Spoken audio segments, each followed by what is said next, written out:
What's going on? My name is Justin Parker. I'm a huge fan of anthologies. When I was a kid, I think the most appealing part of it was the fact that you didn't have to watch a continuous plot. You could just pick an episode and it would be a self-contained thing and you would get a new story. Of course, this is back when I was a kid and you couldn't watch stuff on demand. So I think that was one of the big appeals to the anthology horror and the anthology sci-fi series that were on TV. So anyways, one thing that I've noticed now that I'm older is when I rewatch these series, and I love them all, there's so many of them to love, even some of the worst, or there's always something in there. I started noticing symbolism in the intros.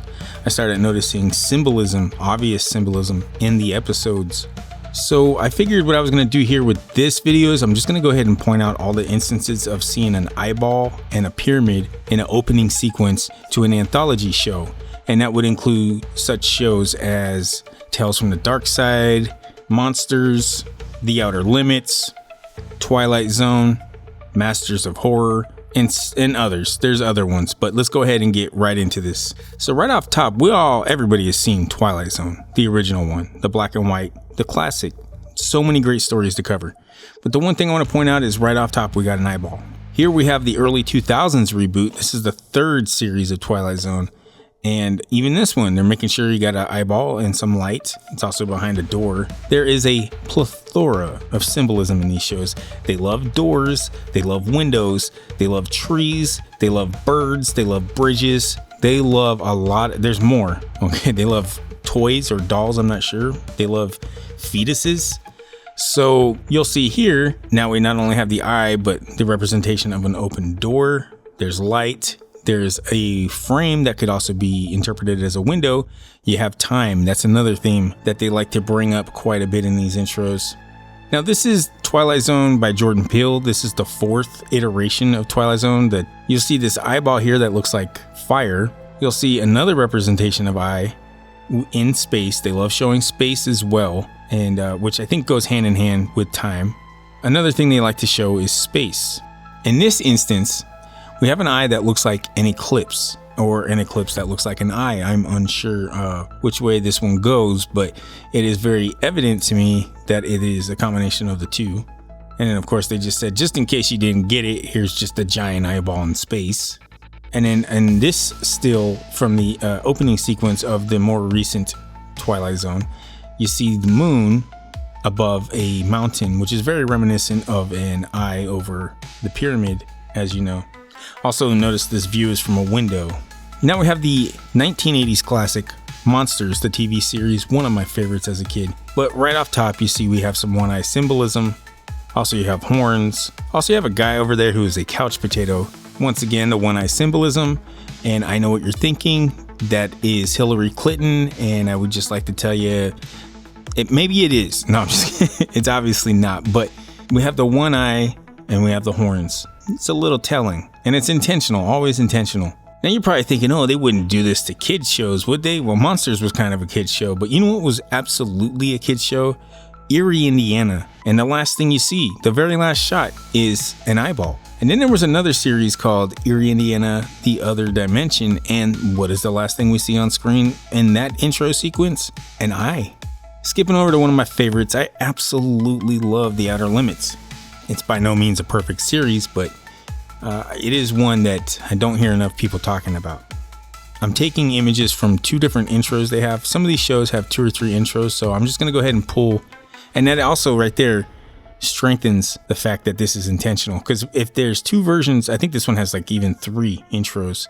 And if more than one, they keep putting eyeballs in there, there's a reason. They want us to know something, or just a reminder. But it is absolutely intentional. Well, look at this. Outer Limits, the 2000s reboot, has an eyeball on the beach. We got some clouds behind it, and we got the light shining from behind it, or off of it. It's radiating. And underneath that, the paralyzed woman, I guess, a woman in a trance.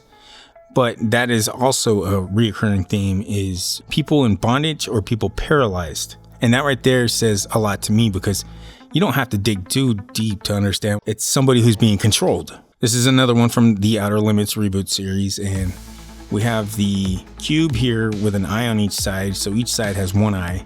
Now this may not fall into one eye symbolism category in and of itself, but look, we do have time back there again. We have some gears, and then the pairing of time and a cube makes me wonder if there's any correlation between this and Time Cube. The concept of Time Cube absolutely is fascinating to me, and I'm hoping one day I can grasp the meaning behind it. But let's look at this image again, and you'll see here, if you look at this cube, the eye on the bottom, the smaller, kind of longer looking one, looks like an eye on a pyramid. This next shot is also from the Outer Limits reboot, and although this one is not a very defined looking eye, I see eyelashes, I see a pupil, I see what to me looks like an intentional representation of an eyeball. Again, an eyeball, it's just static, and then all of a sudden on this frame we have this eye shape. Now these symbols, they love showing the moon, they love showing trees, hills and mountains even, houses, windows, doors. These are all symbols that are constantly being used. And you could argue, well, this is commonplace. You see a door everywhere you go. Is that representing the Illuminati? Not at all. I'm just pointing out that these symbols are being put there intentionally. These aren't just like, oh, we just so happen to put this there. They want to put these symbols here for us, and they're showing us something. How to decipher it, I'm not sure yet, and I'm still learning. But you will also notice on this image here at the very top where it's triangular, we have what looks like an eye looking down at us. Also that in that image too, at another point you see it glowing, the door glowing. They love glowing doors or glowing windows. Here we have that same image, but it pans out into a pair of hands, which I'm assuming is somehow linked to Illuminati hand gestures. Another one from the Outer Limits reboot, and not only do we have a spiral, a warp, a vortex, which is another thing represented in a lot of these. We'll get into that in another video. We have a DNA strand there in red. I guess red to symbolize blood because your DNA is in your blood. And then we have the light in the middle there looking like an eyeball, but how convenient. It is also making kind of a pyramid shape coming out and spreading out to the bottom. In this shot from the Outer Limits reboot, we have a woman on, it could be a flying carpet, it could be a card, a window, a TV set. I don't know what this is, but if you look at the shapes of everything you're seeing, you see everything kind of pointing into the horizon in a triangular formation. We have the light emitting from behind her, and even here it looks more triangular. So you have your pyramid, your triangle, you have your light. Again, Outer Limits. I don't know what it is about the Outer Limits reboot and why they are so heavy on the symbolism, but they are. And here we have what looks like a globe of light, the orange with like a yellow dot, which looks like an eyeball. We also have some representational, like to the right, what looks like eyelashes to go with that eyeball. But then oddly, we have what looks like steps that go up towards the light that could also resemble a pyramid. Once more, the Outer Limits reboot, and we have this grid checkerboard floor with what looks like two different monoliths. I'm not sure what's going on there, but if you look real closely, you'll see that the checkerboard floor, which is going in towards the horizon, is also leading to what appears to be an eye emitting light. And here we have it, another eye emitting light into a pyramid shape. Also behind it, I'm not sure if that's a house or a bridge, but we have trees, and I wouldn't be surprised if it's a bridge, by the way. They love the bridge symbolism. They're bridging the gap. We have the trees, and you're probably wondering, what are the trees? It could be a callback to Adam and Eve, where Eve received the apple from a serpent in a tree. The tree had the serpent, and the serpent gave the gift of knowledge in the form of an apple, or some kind of fruit, but we all think it's an apple. Sort of like your phone, right? Knowledge, smartphone. That's another thing they like to hit on, is the technology, the knowledge. Now, in this show is called Welcome to Paradox. Not a huge fan of it, but because I love anthologies, I checked it out. And within, instantly starting it, you're greeted with shiny pyramid buildings and checkerboard patterns on these the gold one here and a silver one next to it. And as you look through the images in Welcome to Paradox, you'll see one eye symbolism. And if that's not enough right there, they go, hey, let's do it once more with a hand over the face, and you can see one eye peering through. That is also a very well-known Illuminati hand symbol, so that's not even a stretch by any means. Here we have this one. You could say, well, maybe that's a stretch. We have what looks to me like a source of light that has an eye shape to it, and also with the suggested triangular form over here on the left with the way that the angle is going. And I told you, they love knowledge and technology, right? They like to put that in your face too. But when you see this image, it is followed by this yellowish motherboard piece, and then it goes right back into the green motherboard piece. And on their own, it's not enough to say that's an eye symbol, but what they actually are doing is they're playing it faster, and faster than this even. You'll see this is how it looks if I play the actual intro, and I don't know if you saw that, but I'll play it again. It makes it look like an eye using those two shots going back and forth between each other, but on their own, not so much. So that again, that tells me it's very much intentional symbolism on their part. Now this is Tales from the Darkside, and the first thing you see is this cloud that kind of looks like an eyeball. If you don't see it, here it is highlighted for you. And you could argue, oh well, nah, that's just clouds. You can see anything in clouds. Okay, but it happens again. It starts to go into the shot of trees as the shots are melding together, and you see it again, another eyeball. And this one looks even more like an eyeball. So I don't think it's a case of, oh, you could just see whatever in the clouds. I think that's a good way for them to play it off. Also with Tales from the Darkside, it seems very unassuming. When I first saw that one, I was like, oh, there's no symbols in it, but there is. There's the bridge, there's the trees, there's the eye right there twice in the opening. Now with Masters of Horror, it opens with blood drops going onto a cloth until they form this here, what appears almost eye-shaped. There are people who will tell me, oh, you're crazy if you think that looks like an eye. But then we can go right over to the next frame and then it turns into an eye. And in fact, this eye looks like an eclipsing moon in front of a sun. And just in case you're not thinking that already, they said, well, hey, let's put the phases of a moon around it. And again, the blood is still there, so now it's a blood moon on top of that. And just in case you really didn't know what's going on here, they said, let's turn this into a pentagram with a goat skull. I think that is some sort of demon-looking goat skull. I mean, they put it right in your face. They show you some more one-eyed symbolism. Oh, okay, wolves. Well, wolves eat sheep, right? One-eyed wolf symbolism right here. They show you a doll. And this one, you're just thinking, oh, maybe this doesn't mean anything. And then the eye pops open. And one eye, mind you. And then one eye pops open. Of course. Now we're going to skip over to Night Visions. This was hosted by Henry Rollins, of all people. And this is just a side note. He was probably one of the worst hosts I've ever seen on a show. He phoned this thing in. And it wasn't a great show to begin with anyways, but you can see their theme is eyeball here, right? This eyeball, and they show images inside the eyeball. And there's the door. And once again, we're always seeing doors and windows, right? A friend of mine, Mike Wood, had pointed out that this door also looked like the way it's angled and how everything's laid out. It looks like an upside down cross as well. So props to him for pointing that out. Here we have the shadow figure. This is another thing in almost all of these intros, shadowy figures. And here's the logo for Night Visions. It's the eyeball. Also, I believe those are needles or stitches. I'm not sure what's going on there. Goosebumps. Goosebumps isn't even above having some one eye symbolism. A kid screaming and you see one eye. Or this source of light, which is very eye looking with an almost triangular shape behind it. This is from a show called Fear Itself. One-eyed symbolism, you can go, okay, but that's not enough. Nope. Then they just put a big old eye right on the screen. And if that wasn't enough, here we have this shot of a hallway, which is looking rather triangular, and it's shaping from the source of light down. Of course, this is from the perspective and all, but it's intentional. We have a source of light, almost an eyeball-like source of light above a unfinished pyramid. And we have the checkerboard bricks on the side there. I'm sure there's so much more than what I'm picking up from this.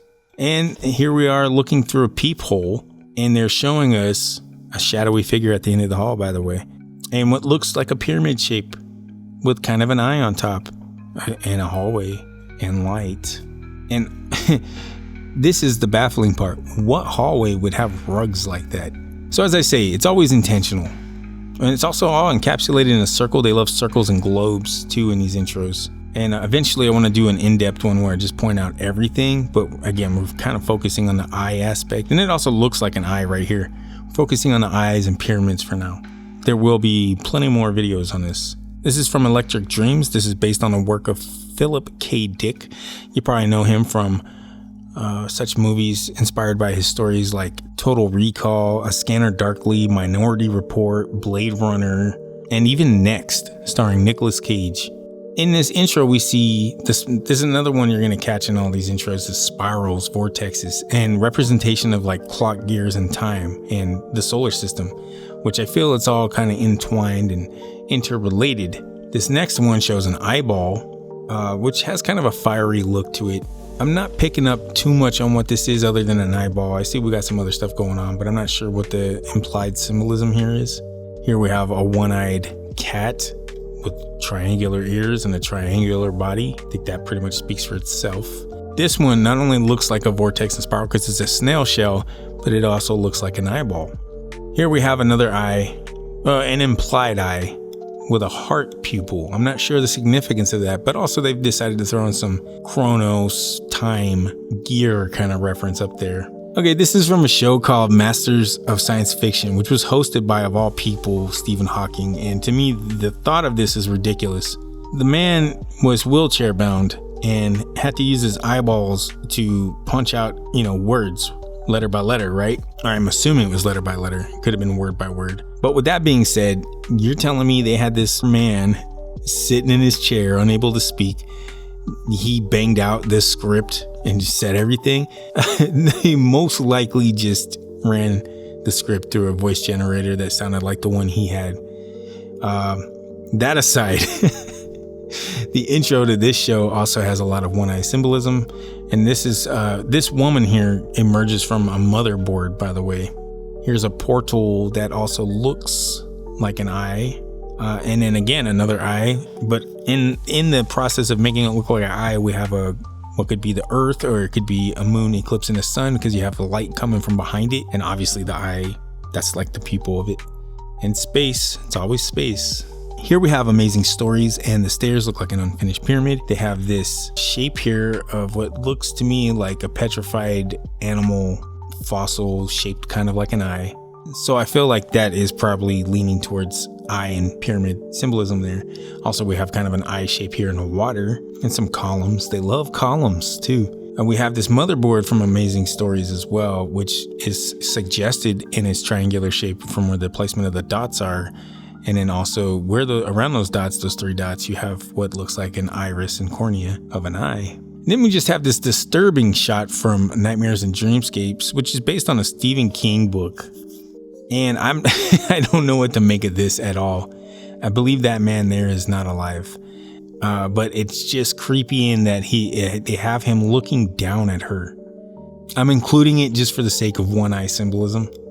Here we have a shot from Perversions of Science, which is actually a pretty good show for being something that most people have not seen. It was made by the same people who made Tales from the Crypt. And I'm showing this shot now just because it leads into the next shot, but we have a lot in this one. We have birds. They love using bird symbolism. Almost all of these have birds. Not every single one, but damn near.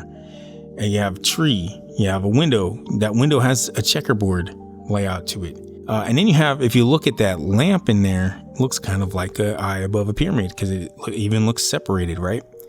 And so we're going to go into the next shot here, and you can see there's that lamp kind of triangular. And they even make sure to suggest it more by putting that triangle shape just under it, just so that you see that. Even the way the body of that cat statue is forming is implying in the shadow of the piece of furniture that the lamp is on.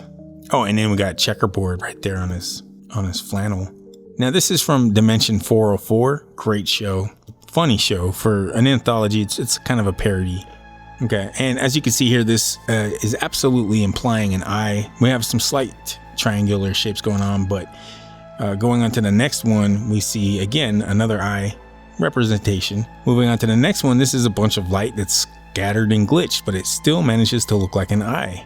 And then here, finally, we have a triangle off to the left, which is not even what I'm trying to point out in this shot, but you'll notice they have points of light. But if you go into another frame from that same shot, you have a pyramid here, triangle, right? You have a circle up on top, the eye, and there's light emitting from everything around it and into a kind of a spiral, because they love their spirals. They love those vortexes. This is a honorable mention pyramid. Freddy's Nightmare the intro, I was like, there's not a whole lot in here that I could say is suggestive of anything. But then again, I found a ton of symbols, but here are two. And this one is three cheerleaders doing a pyramid shape formation. So I would say that counts. I'm not sure the implication of S, S, and S. I'm sure somebody out there may know, so let me know. And then here we have what looks to me like a pyramid with a circle above it or an eye. Although it is incomplete, if you look from the edge that is missing, there's actually a shadow there, so it kind of fills it all in. And lastly, we have this first shot of Black Mirror's opening sequence, which kind of looks like an iris. That all being said, if there's anything I missed, let me know. I understand I may not have actually given you any answers to what it means, but I think my main goal here is just to make sure that I'm bringing these symbols to light so that others can tell me and you what they mean, and to open a discussion. So if you have something to add in the comments, let me know.